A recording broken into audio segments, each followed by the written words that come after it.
Welcome back. I'm Alfred Lamont Weber, and we're here today with breaking news from Ole Dammegard, who is in Spain.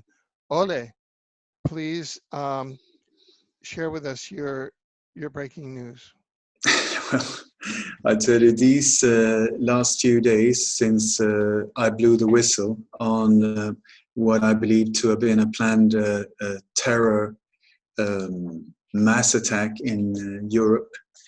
It was through my investigation into the alleged terror attack in Stockholm on April 7th. I'm sorry if I'm a bit distracted, but it's been really quite a heavy and very, very busy day.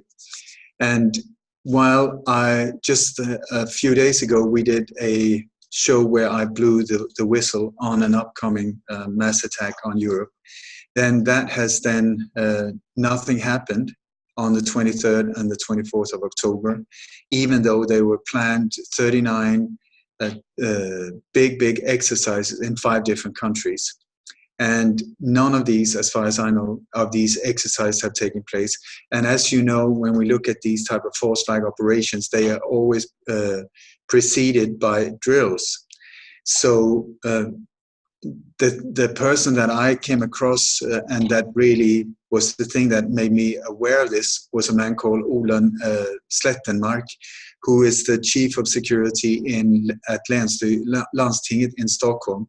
And he, in a filmed conference, I don't think that video was supposed to be leaked out to us, the normal people, but in that he openly says that as part of the drill on April 7th, that he sent out an email to all the different authorities like the fire brigade, the ambulance services, the police, the military police, the security police and government, all of that, raising the level of terror, the terror threat level, 1 minute before the attack happened.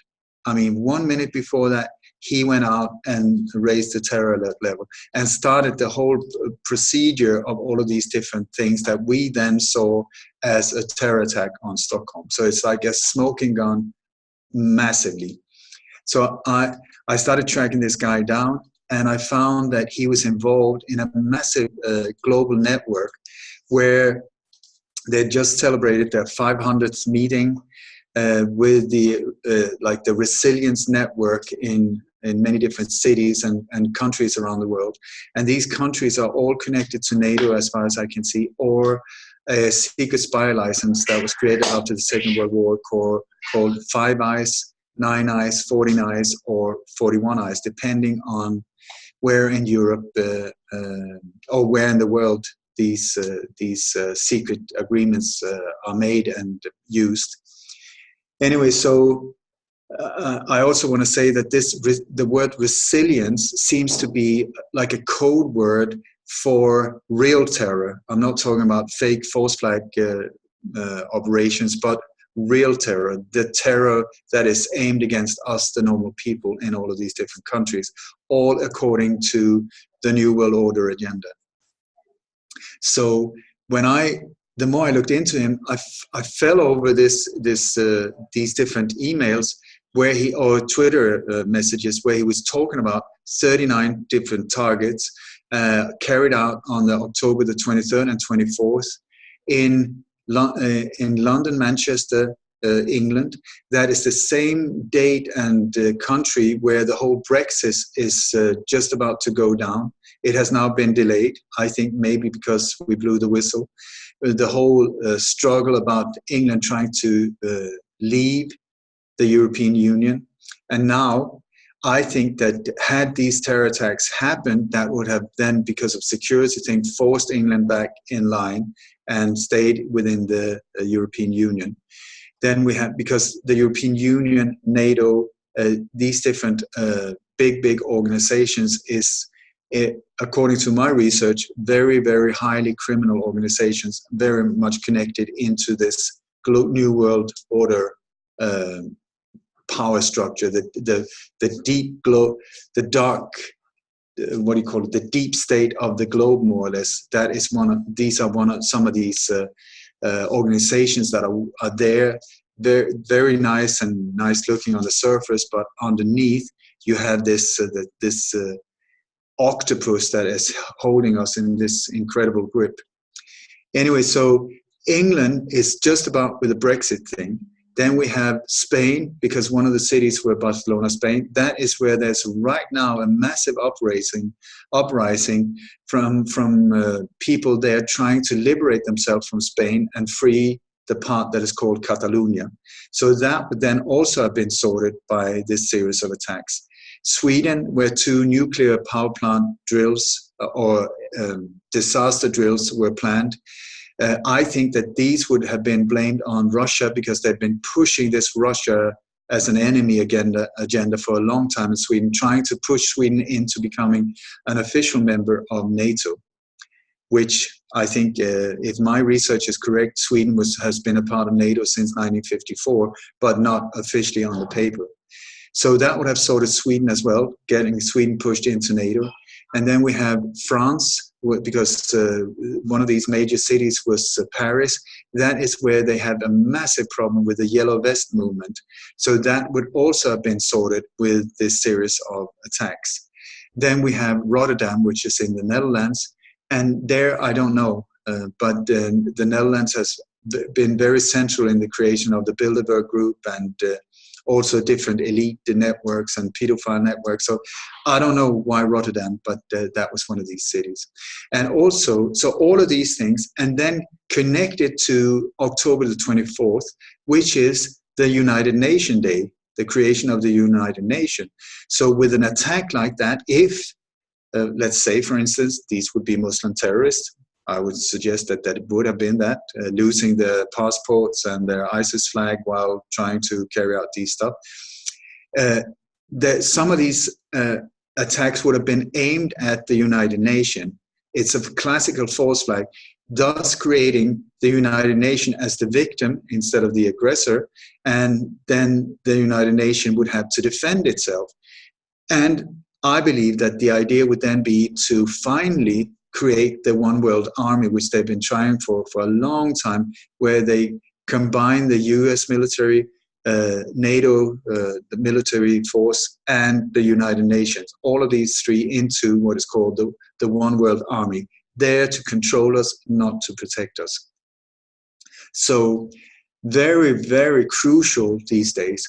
So we blew the whistle, and thanks to people like yourself that reacted so fast, I was pumping it out to many different shows, and within 24 hours, there was several 100,000 people aware of what was going to happen. So instead of this series of attacks or drills, if I had been wrong, nothing happened, more or less. Absolutely nothing. A few little tiny things in Sweden, some power cuts, some weird terror attacks in Oslo, which I believe was like a diversion the day before.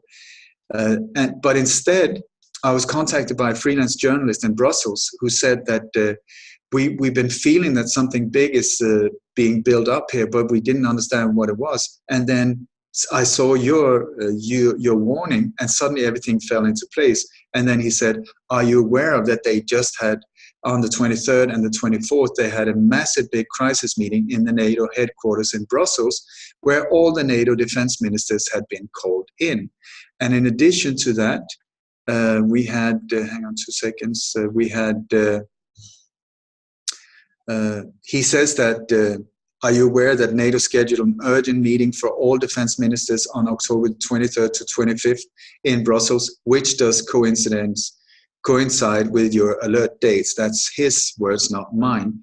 And then we have, in addition, he says that US congressional AIPAC kingpins now in ME, I think that's the Middle East, on undisclosed mission after US Secretary of Defense and the US Vice President Pence just visited Israel. And then he says, members of the Security and Foreign Affairs Cabinet were notified that an urgent session had been called for. So all of these things are happening at the same time while we just blew the whistle on this massive, I believe, the biggest the world have ever seen since 9/11, but bigger because it included so many different countries. So this would have been a major step towards a global one world global fascist state if these things would have been carried out, because you would have a one world army. You would have had possibly martial law in many of these countries, because they would say, oh, it's the Muslims. And then people would, that was so, this divide and conquer agenda had been pushed for such a long time. So the irritation and frustration in many countries are so big that a spark like that would have just made the whole thing explode had the Muslims been blamed in mainstream media.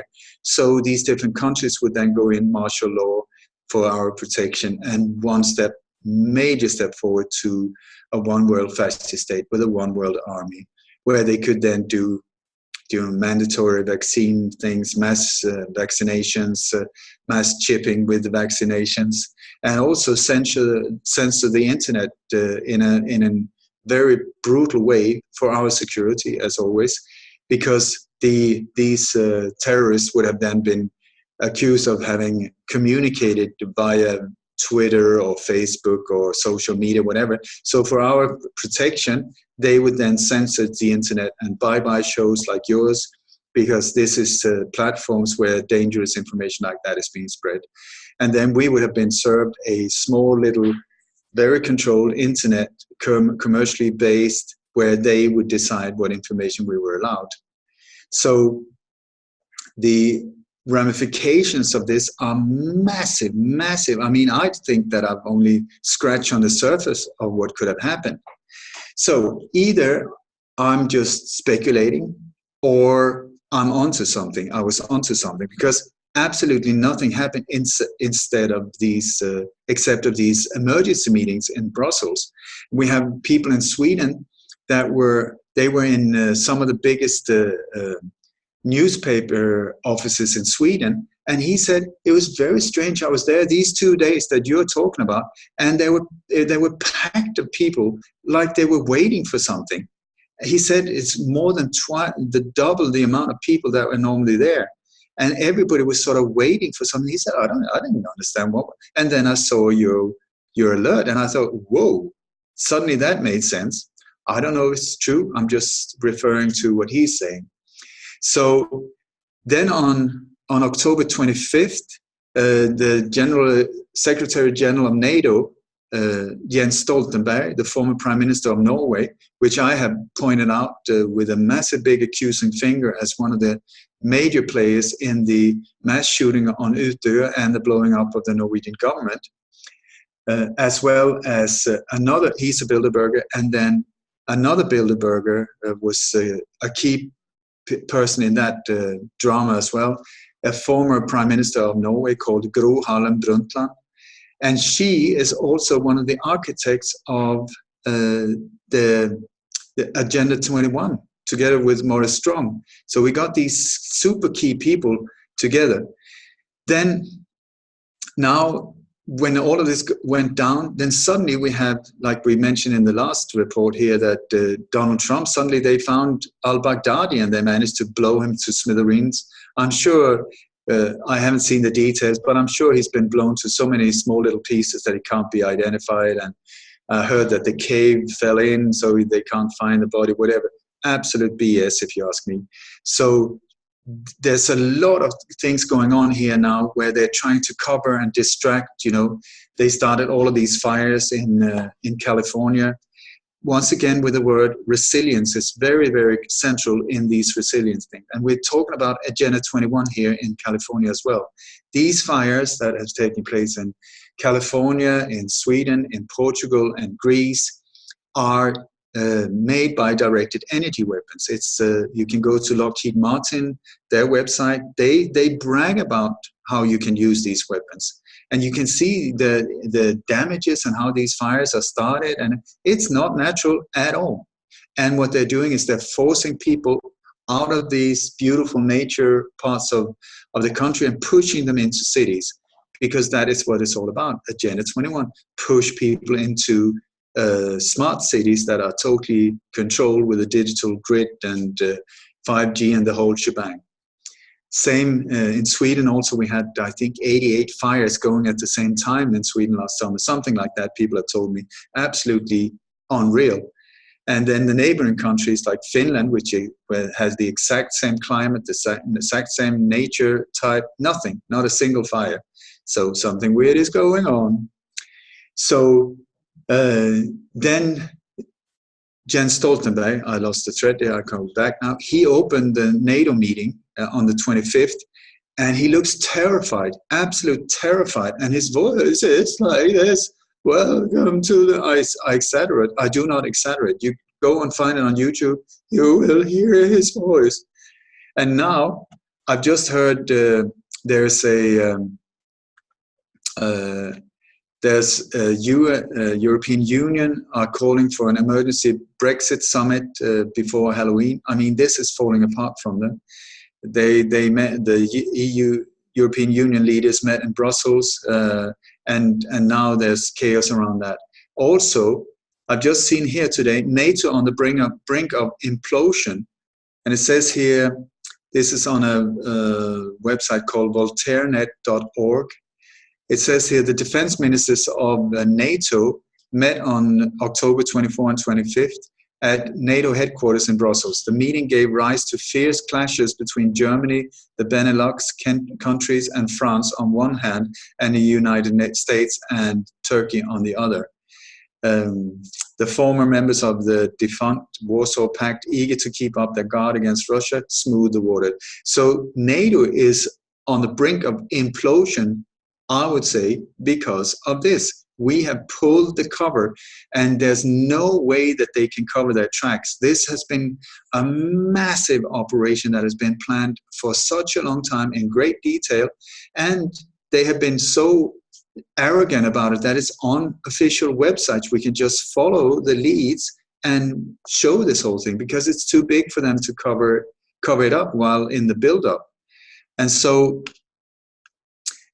then the reason why I contacted you now is because while looking into the alleged terror attack in Stockholm, they say that there was this truck that drove down this pedestrian street and killed a lot of people.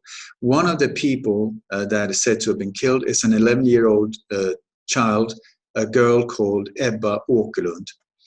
And this is a really, really highly sensitive one, because if you criticize or you point fingers at things around this event, okay, that's fine. But if you point at Ebba, oh my God, that is a no-go.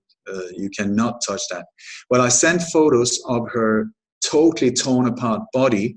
It said that she was ripped apart by in this where this truck just tore her body apart.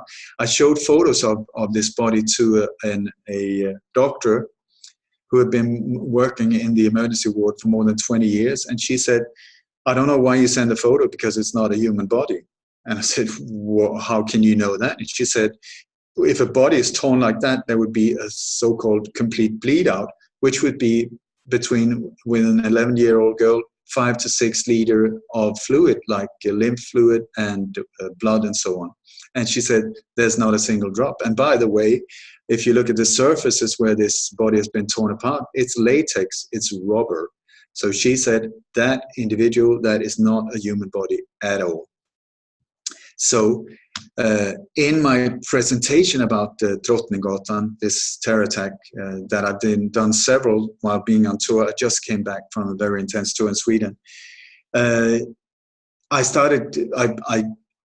pointed out in great detail how this did not go down the way we're being told. The official story is a 100% absolute lie.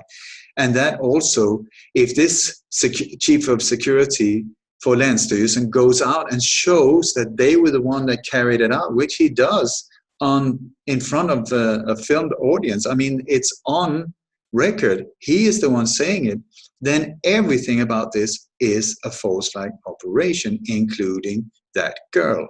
And so I looked into the alleged parents of this victim. And for one thing, the dad, his name is officially, or at least that's what you're supposed to believe, that his name is Stefan Åkerlund, but actually it's Stefan Agerbark. It's a totally different name, and he's being accused from some people from being involved in financial crimes, on a. Anyway, so I don't know, maybe it's because of that they've been having to, they've been able to control him, grab him by the balls because he had done illegal stuff. I'm not sure. But the thing that really caught my attention was that her mother, the alleged mother of this child, for one thing, the name of the child, Ebba Åkerlund, that's not the complete name. It's Ebba Åkerlund Bonnier. And Bonnier is one of the major big families in Sweden that are very, very big in the background. Everybody knows about it, but you don't really hear what they're doing. And they were also the former owners of that big supermarket or a mall, this upper-class mall called Åhléns, where the truck is said to have crashed right into one of the windows. So indirectly, this family would have been in control of that building because they are very close friends to the current owner here. But anyway, the mother, her name is Jeanette Siv Phoebe Åkerlund. She is working for the Nordic office of Chubb Insurance Company of Europe, that's CHUBB, which is part of ACE European Group in Stockholm. And the headquarters of this company, which is the biggest in the world when it comes to insurance companies, the headquarters are in England, and it's called the Chubb European Group Limited, with a man called Evan G. Greenberg as chairman and CEO. So I thought, Greenberg, maybe that's a normal American name, but I've heard that one before. And so I started looking into his family net, and it turns out that he's the son of a man called Morris Greenberg, or Morris Hank Greenberg. Now, Morris Hank Greenberg used to be, he's attended multiple Bilderberg meetings. He was a former chairman and director of the Federal Reserve Bank of New York. He was previously nominated to be the director of CIA. He was a former director of the New York Stock Exchange, chairman of the Starr Foundation, and connected to multiple intelligence agency activities. So here we have a man, I mean, the mother of this alleged victim is working for the son of this man who was, he's a very dominant force behind a company called AIG. And AIG, when you look at 9/11, the office that was hit by what is said to be the first plane was the AIG offices. And in that explosion, whatever caused that, a lot of things were destroyed that was pointing against serious high crimes in this company, according to other researchers. Also, AIG was pivotal in the whole crash of the world finances in 2008. And in addition, there was a sinking of a ferry, a vessel called MS Estonia in 1994, where more than almost 1,000 people were killed. This is, to this very day, officially an accident. I've been blowing the whistle on that one for years, showing that it was blown up. And the reason, if I'm correct, the reason for the blowing up of that vessel was to cover up the alleged assassination of the Swedish Prime Minister Olof Palme, which was not a Swedish operation at all. It was a massive, massive international operation. So in this MS Estonia disaster, there were 9 crew members that were first saved. I mean, among them were I don't know what you call a deputy captain, the second in charge captain. His name was Avo Pete. And he was rescued. All of these were rescued. They were among the survivors, the list of survivors. And then suddenly they were on the list of the dead. I mean, they had even been at the hospital. They checked the temperature, everything like that. People had talked to them while they were in the hospital beds. And suddenly they were among the dead. The captain was even being filmed by a West German TV crew when he was inside an ambulance. So he's on record as being alive.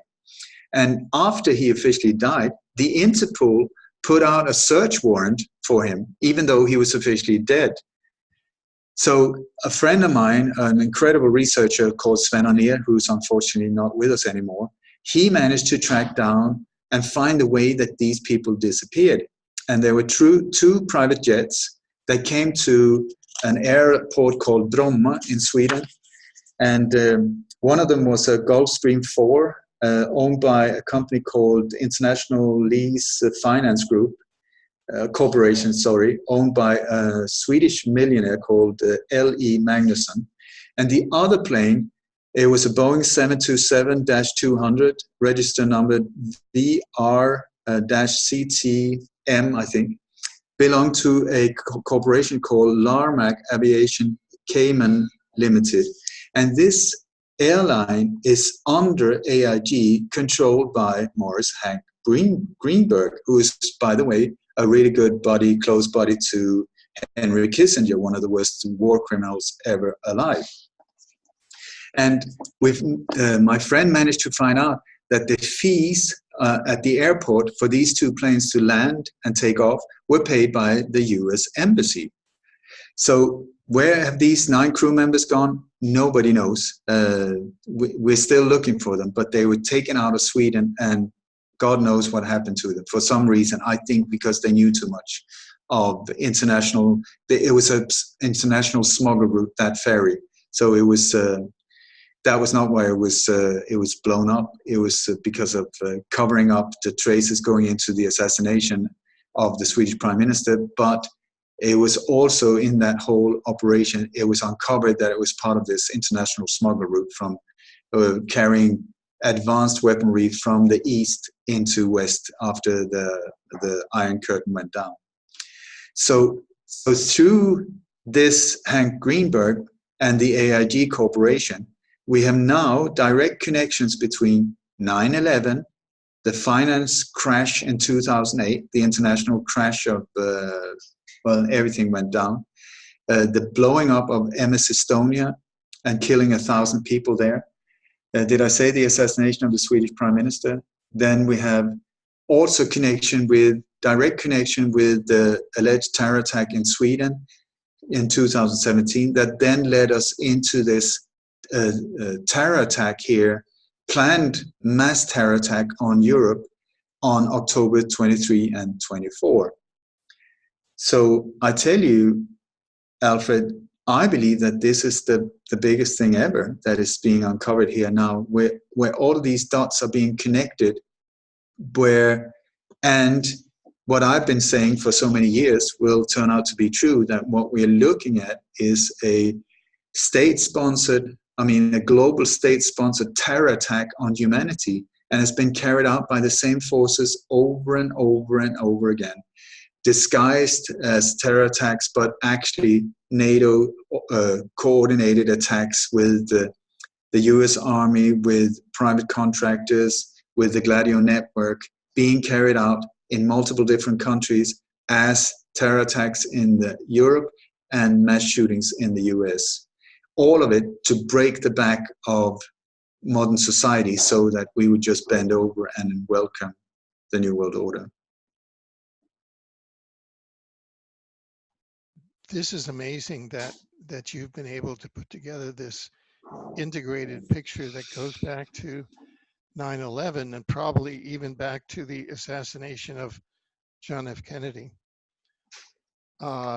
With those connections there of George Bush 1 in 9/11, in assassination of John F. Kennedy in the Daltex building, overseeing the rifles, and then George Bush Sr.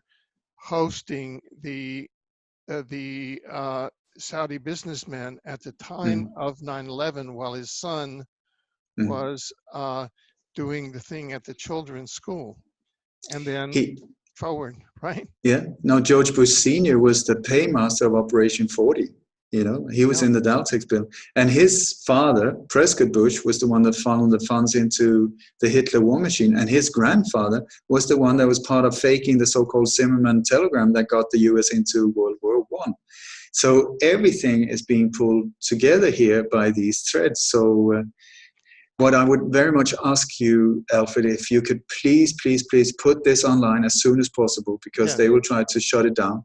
And then ask as many as last time to spread it, because this is our time when we have the possibility, if we follow through, to break the back of this this beast once and for all, and Right. liberate ourselves.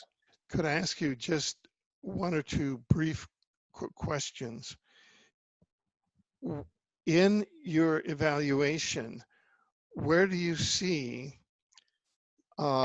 Russia reacting to the emergence of this news, China reacting to the emergence of this news, and kind of the honest countries? There's got to be at least one honest country. I don't know, maybe not.